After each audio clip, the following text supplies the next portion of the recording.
deeper areas. In those areas, you're going to be mostly sandy bottoms. There's a little bit of rubble down there, some soft coral as well. Those areas are going to be anywhere from about 15 to maybe as much as 20 feet deep. Now, when we float over the coral heads, those are those big mountainous structures of coral. Those are areas that are going to be anywhere from about 8 to 12 feet of water. It's not very deep at all out here. Also, keep in mind that the viewing wells we're looking through, they are getting us another 3.5 feet beneath the surface of the water. So we are going to get a really good view of everything out here today. Now, another thing that's making our trip so nice today is our sea states, or really the lack of seas out here. Looking around the boat, looks like we're on a really calm lake instead of as far out into the Atlantic Ocean that we've actually brought you. And today we have brought you just over 6 miles from Key West. But you have to remember that Key West is a tiny little island, and it sits about 110 miles from the mainland of Florida. So in all reality, you could actually say that we are about 117 miles out into the world's second largest body of water. So for us to have conditions like we have out here today, water as clear as this and as shallow as this, and seas as absolutely calm as this, really going to light a treat. You guys picked a great day to come out here to do your viewing. Now, chances are on the way out here, some of you guys might have noticed a large steel structure off in the distance. And if you didn't, it's off the starboard right-hand side of the boat, a little bit ahead of us maybe. But a lot of people think that this structure out here has something to do with the oil industry. Don't have to worry about it. We're not drilling for oil out here in the Florida Keys, and hopefully we never will. That structure out there is a lighthouse. It's just that open steel design like that, so that when we do get big storms, things like hurricanes, nasty hurricanes, the big winds and waves produced by those storms will just go right through that structure and not knock it over. Now, this particular lighthouse is called the Sand Key Lighthouse. It's its name for a really simple reason. When it was built on an island or a key made of sand. Now, makes sense we call it a Sand Key Lighthouse. We have lighthouses that are just like Sand Key. They're dotted all along a reef line. They're just out here to warn boaters of this extremely shallow water. Now, I mentioned that we brought you just over 6 miles from Key West. Our heading was pretty much due south. So if we continued on the same heading for another 84 miles, anybody know where we'd end up? Cuba. We would end up in Cuba. Now, unfortunately, we don't have the time or permission to go to Cuba today. So instead, we brought you to the small section of the world's 3rd largest living barrier reef. Most everybody knows that the largest barrier reef is the Great Barrier Reef. That's off the coast of Australia. That one is quite a bit bigger than the one we're at today. It's over 1,200 miles long. The second largest is just off the coast of Belize. That's in Central America. That one is just a little bit longer than the one we're at today. This one is the 3rd largest. It begins just south of Miami, around the Key Biscayne area, and it parallels the Florida Keys all the way out to the Dry Tortugas for a total length of about 238 miles. Now, the small section that we brought you to today is called the Eastern Dry Rocks. And it gets its name because there's an area between us and Sand Key Lighthouse where the coral heads grow almost to the surface of the water. In fact, most of the time it's only about a couple feet deep over there, and you guys standing up can actually see just to the left of the Sand Key Lighthouse, closer to us, you'll see small waves breaking over there. That's that really shallow area. Now, because it is so shallow, what that means is when we do get very low tides, those coral heads over there will break the surface of the water and they'll begin to dry out. So that's why this area is known as the dry rocks. Makes sense. We're on the eastern end of that, so this is the eastern dry rocks. There's also western dry rocks over on the western side. Now I like to start out like this, not only to give you guys a good idea of where we brought you, but also to give you a good idea of how everything that we see through the glass today will get its common name. All these fish and corals, they all have very complicated scientific names, but they're not a lot of fun to use. In fact, they're much more difficult to pronounce and to remember. So I'm just going to stick with their common names. Just like the Sand Key Lighthouse and the dry rocks themselves, everything that we see through the glass today will get its common name for a very simple reason. And what it looks like, what it's doing, and what it can do to you if you happen to touch it or brush up against it, and in some cases, even the sounds that these things make. Now, we're not going to be able to touch or hear anything in the glass one, but you guys are going to see where that comes into play in just a moment. Now, I do have a lot of information to share with you about these corals, because these corals, they're very complex, but they're also very, very important. Because if the corals weren't out here, none of these fish would be out here. A lot of these fish, they wouldn't even exist. And the Florida Keys and Key West would not exist as we know them either. I will talk about these fish as we see them, but if you guys see anything down there that you want me to identify, especially if you see a much larger fish, or one of our sea creatures like a turtle or a shark or a stingray, make some noise, get my attention. That way we can point it out for everybody. Now I will talk about some of these more common fish we're seeing right off the bat. You guys over here on the starboard side are seeing this stillbury fish with a dark black stripe going down its back and down the bottom of its tail. Excuse me. Those are barjacks. We see them out here occasionally. Another fish we're going to see a whole lot of out here today is a silver-bodied fish with a bright yellow, deeply forked tail. And it is best known here in the Florida Keys as Catch of the Bay. It is a yellow-tailed snapper. Now chances are, if you've been to any of our seafood restaurants, you've probably seen that yellowtail on the menu. And if not the yellowtail, one of our other snappers. We do have all the snappers here in Florida. They're all very delicious. Mutton snapper is by far my favorite. It's a really delicious fish. If you ever see it on the menu, I highly recommend it. If you decide to go fishing for those guys, though, keep in mind that they are called snapper for a reason. They're going to snap at you. They've got pretty sharp teeth too, and they can bite very hard. So just keep that in mind. Just be very careful if you do go fishing for them. Don't get yourself hurt. We're also seeing a lot of little fish out here. Keep in mind that the majority of the fish we're going to see are not going to be very big. Most of the fish around this reef line are pretty small. And there is a good reason we don't see big fish, and that's because big fish, they like to eat little fish.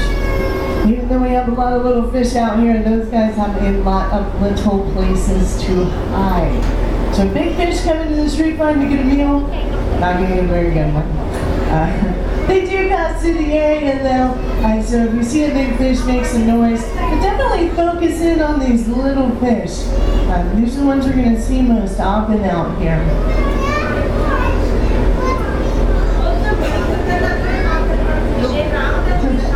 Now right now we're also seeing a whole lot of coral, and we basically have two different types of coral out here. We have soft coral and hard coral.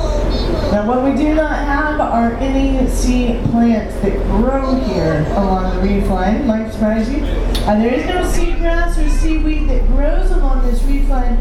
Today though, we do have a lot of this sargassum seaweed. It's been flowing in from other areas, but you'll see it floating up against the glass right here. That is sargassum seaweed. It actually creates its own little habitat on the surface of the water. You guys probably saw big mats or floats of it out on the way out here. But other than that sargassum weed, anything you see down there that looks like a plant and is very flexible, moving around like plants do in a breeze, those are all different living forms of soft coral. Anything you see down there that looks more like a rock or a boulder, Those are all different living forms of hard coral. When you're looking at these corals, though, keep in mind that they're not just one living creature. There are actually hundreds, and in some cases even thousands, of tiny living marine animals known as coral polyps. They grow together in really tight communities or colonies to form these structures that we're seeing down there. Now from the boat, we're not going to be able to see just one coral polyp. They're very small. Generally, they range in size from about a match head to maybe as big as like your pinky fingernail or a pencil eraser. But if you were to get really close to one of these coral polyps, it's going to look a lot like an upside-down jellyfish. It's barrel-shaped, it's clear and gelatinous, just like jellyfish are, and they even have tentacles.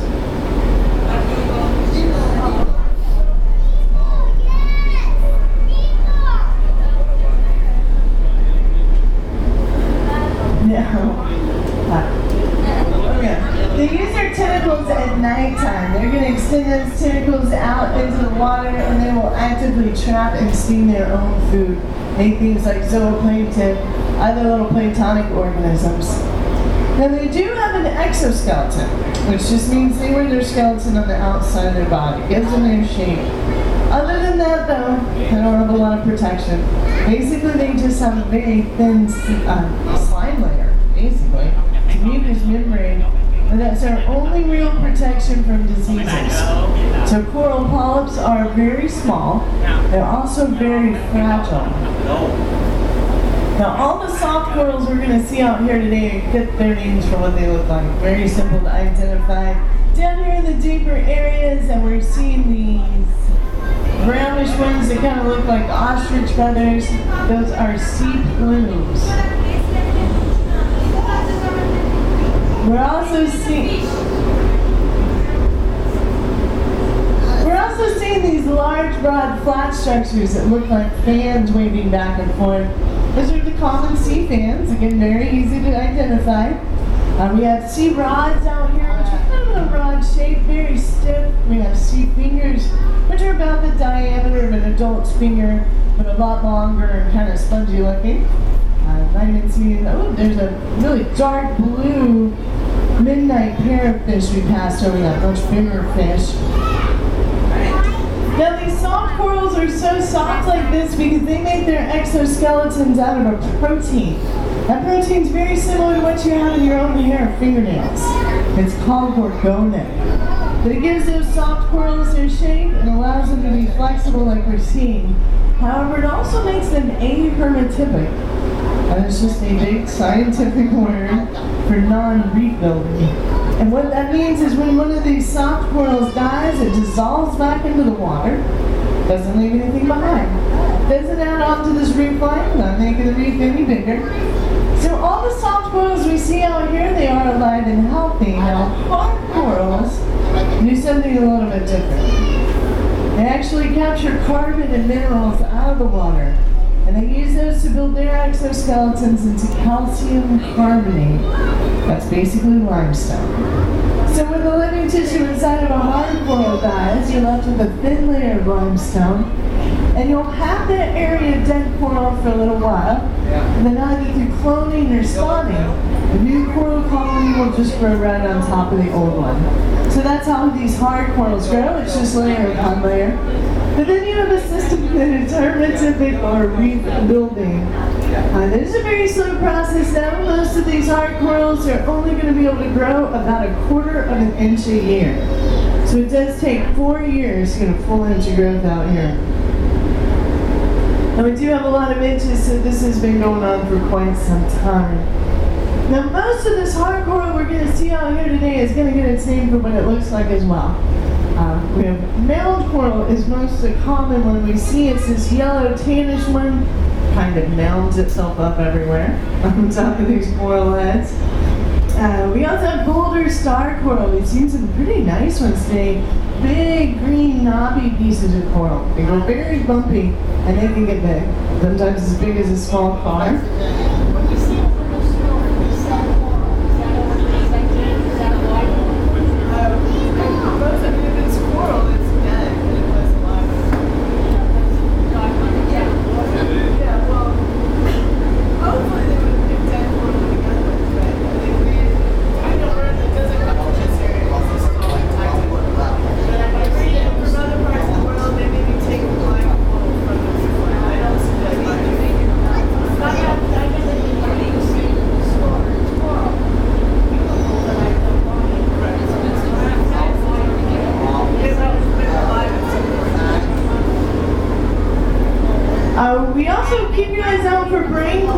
here. We have it's a round structure. If you look closely, has all the same grooves and indentations that our brains have.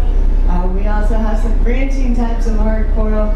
You guys might have seen that big rusty branching piece one that kind of looks like elk antlers, real big antlers. That was elkhorn coral. We also have staghorn coral out here, which is smaller. Looks more like deer antlers, very spiky. Now those two branching types I mentioned, they're very susceptible to damage out here. They grow right on top of these coral heads. They're real branchy and kind of lacy looking. So they're very susceptible to especially large waves breaking over the tops of this coral. Now 6 months out of the year we are in a hurricane zone here in Florida Keys. And we don't get them that often, or as often as the Weather Channel would like you to think, but we do get them occasionally. And when they roll through the area, they are capable of producing very large storm surges, sometimes up to like 15 or 20 feet. Now because this reef line is shallower than the rest of the water, this is where those waves break, and it's very traumatic. So when you're floating around down here, you're going to see these deeper areas that are filled with coral rubble. Looks kind of like old dead branches or sticks. That's mostly that branching type of coral. It gets a lot of damage done to it while we have storms out here. Those are both very threatened species as well. In fact, seeing that big, healthy growth of the elkhorn coral is really cool. That was an endangered species. Now, one piece of coral we get to see out here, hard coral, it does not get its name for what it looks like. It actually gets its name for what it would do to you. If you were to come out here today and touch a piece of it, that is the fire coral. Just like its name suggests, if you were to come out here today and touch a piece of that fire coral, you're going to be very upset. It's going to ruin your day. This is going to give you a really bad stink. Feels like a burn, like you touched something hot. Now that sting's going to be different for everybody. Some people it lasts a couple minutes, maybe a couple hours, maybe even a couple of days. If you have really sensitive skin though, it could last a week or more. Not a lot you can do about it. There aren't any creams or lotions that make that burn go away. You're just going to have to deal with it. But most people do know that about the fire coral. Just based on it, just based on its name. What a lot of people don't know about it though is say you came out here today and you touched a piece of it. Of course you're going to get that sting. It'll go away eventually. Now say you came back to an ecosystem just like this one a couple years in the future and you go swimming again. You didn't learn your lesson the first time you touched another piece of that fire coral. This time though in a different part of your body. Well, not only is it going to sting right where you just touched it, but that's